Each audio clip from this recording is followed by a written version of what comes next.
Don't skip. The human mind is a remarkable machine. It can generate great ideas, guide us to success, bring peace, and inspire life. But the same mind, if left unchecked, can become chains that bind us to fear failure and self-imposed limits.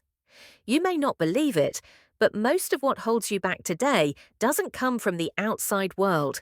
It comes from how you think. There are countless books on focus and mental training. But knowledge is only the beginning. Stoicism teaches that understanding is not enough. You must practice. Only when you start applying it will you realize the true power of mental discipline. Everything becomes clear. The path to success doesn't lie in luck, but in the ability to control your mind and direct your thoughts. The good news is that the brain can be reprogrammed. You can teach yourself to avoid negativity and nurture positive thinking in this video. I'll show you how the brain works, why it holds you back, and most importantly, how to break free from it. If you've ever felt stuck, stay until the end. I'll show you how to train your mind to break through limits and actively build the life and career you truly want. Turn negative into positive. There are times when negative thoughts pull you down like gravity. They don't just drain your energy, but also distort how you see life, filling it with limits and fear. But what you need to understand is this negative thinking is not who you are. It's just a habit, and any habit can be replaced. However, change doesn't happen naturally. It requires patience, awareness, and self-discipline. It's a process of training the mind, recognizing negative thoughts, refusing to let them control you, and transforming them into something that gives you strength. Negative thinking often shows up in tough situations: a failed meeting, harsh criticism, or a missed opportunity. The first reaction is usually disappointment or anger, but if you can pause and ask yourself what good can come from this, you're actively shifting your mindset. That's the moment you take back control instead of letting circumstances define you. You define the circumstances. Marcus Aurelius once said, "The impediment to action advances. Action, what stands in the way, becomes the way. Obstacles aren't what stops you from moving forward, they are the way forward." This is not just a philosophy, it's a way of living. When you face obstacles, instead of reacting negatively, see them as essential parts of your growth. A failed meeting can push you to re-examine how you communicate. Harsh criticism can be a chance to learn humility and improve. A missed opportunity might be a sign that you weren't truly ready and needing to sharpen your skills. When you focus your energy on finding the good in the negative, you'll be surprised to see that there's always a silver lining behind every dark cloud. Not everyone sees it, but those who look for it will always find it. More importantly, the ability to see the positive not only helps you face life better, but also gradually builds confidence and calm within you. You become someone others sense as steady and clear-headed, even in the toughest moments. Imagine next time someone deliberately provokes you. Instead of reacting impulsively, you just smile, stay silent, and think, why does this person need a reaction from me? What insecurity are they showing? And what is my silence reflecting back to them? This is no longer a defensive habit. It's the art of mastering your mind, preserving dignity, and turning challenges into opportunities to strengthen your inner self over time. As you train your brain to look for strengths, hope, and lessons in every situation, life will reflect the same energy you put out. Success isn't a destination. It's a state you reach by thinking right, speaking right, and responding right. And then once you've built the habit of turning negativity into positivity, the next question arises: how do you not only think positively, but also consistently find the right solution for each situation? That's the next step in Stoic thinking, and I'll walk with you through that in the next part too. Find the right solution.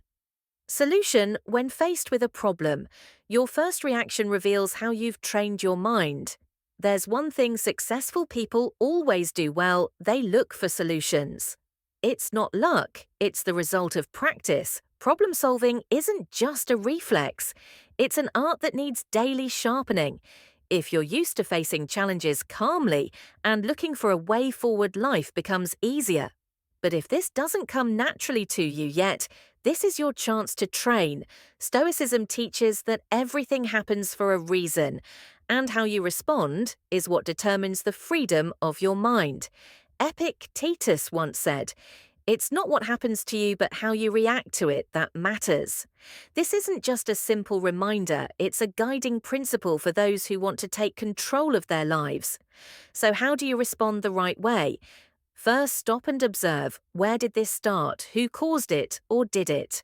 Come from your own unchecked thought. When you're clear-headed enough to trace the root of the problem, you're no longer trapped by anger or confusion. Instead, you see it clearly. This is a lesson, not a disaster. Then the solution will start to appear with no rush. There's a habit all greatly leaders apply. If you come to me with a complaint or a problem, make sure you also bring a proposed solution at first. This might sound harsh, but in reality it trains people to think proactively. When your brain is used to searching for solutions, instead of complaining, you build a strong belief that there's no problem that can't be solved. God placed humans in this life not to surrender to difficulty at times, but to learn how to overcome them with calm and wisdom in every challenge. God send a lesson and an opportunity. Prayer is part of it, but taking clear-headed action is the other part. Chris Gardner wasn't born into luxury. His childhood was filled with domestic violence and poverty. As an adult, life didn't get easier. Gardner was once homeless, living with his young son in public restrooms at the San Francisco subway station. Every night he held his son close on the cold tile floor with only one thought in his mind. Find a way out. He didn't allow himself to complain. Instead, he used every waking second to learn and look for opportunities.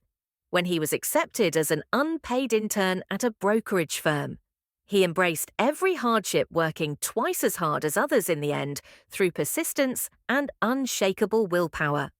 He became a successful stockbroker and later built his own company. Chris Gardner's story reminds us that adversity is only a starting point, not the end.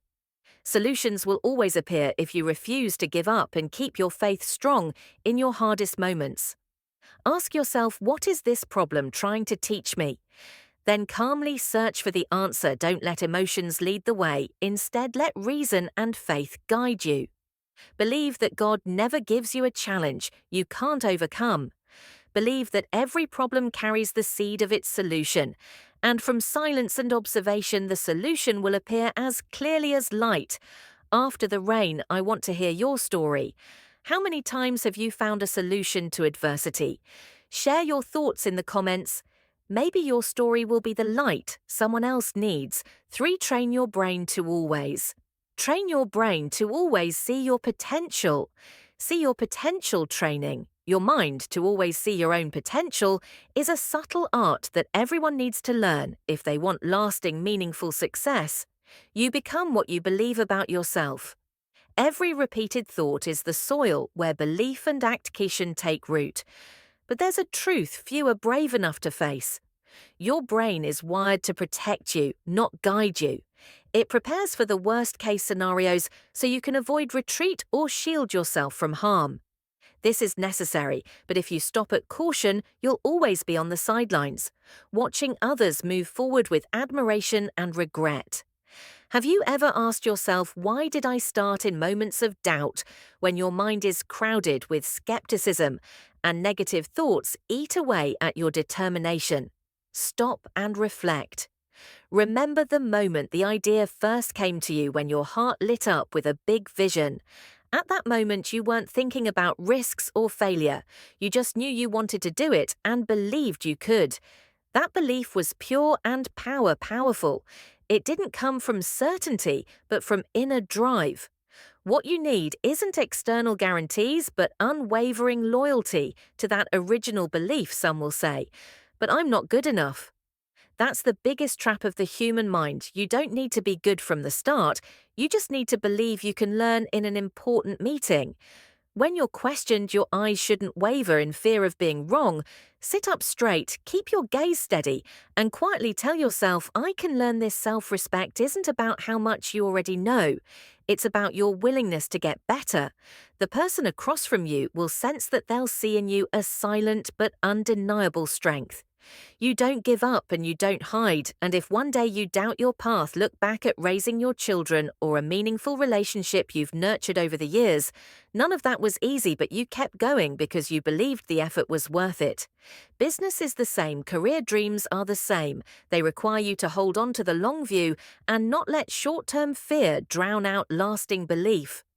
Training your mind for success isn't about repeating empty mantras. It's about having daily conversations with yourself. Ask, what am I afraid of? Is this fear really worth giving up the answer? I started for a reason. That reason is still here, and I'm still here. That answer is the steel frame that keeps your mind from cracking when you learn to nurture belief in your own potential. You don't just change how you think, you change how others see you. They will trust you. When they see you trust yourself, if you're ready, I can help you.